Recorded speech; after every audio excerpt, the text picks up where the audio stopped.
มะม่วงอยู่เฮือนนี่นะอันกับปั่นกับบ่แม่นเนาะแต่ว่ามันเป็นอันหมักซังว่าเขาเจ้าขายอยู่อันตลาดหั่นน่ะแล้วก็เอาเกณฑ์มันมากะใส่อยู่ข้างเฮือนกองเฮือนนี่น่ะว้าอันนี้ยังบ่ใหญ่พอได้ถ้ามันใหญ่มันจะใหญ่กว่านี้เนาะซ้ำถ้วยนี่แหละถ้ามันใหญ่นะเอาไว้เอาไว้ฮอดอันยามสุกนี่บ่ได้เพราะมันจะเป็นแมงมดซ้ำนี่ก็กินพอดีกินนี่แจ่วมักเผ็ด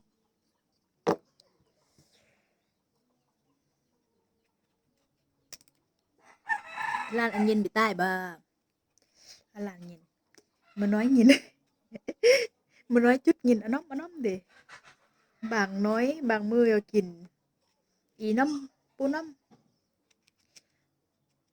มันบ่ค่อยส้มปานใดแล้วก็กินได้หลายยิ้มรู้จ้ะ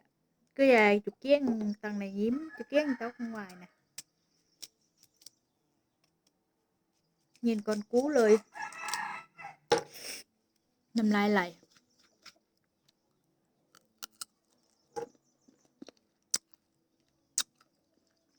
อืม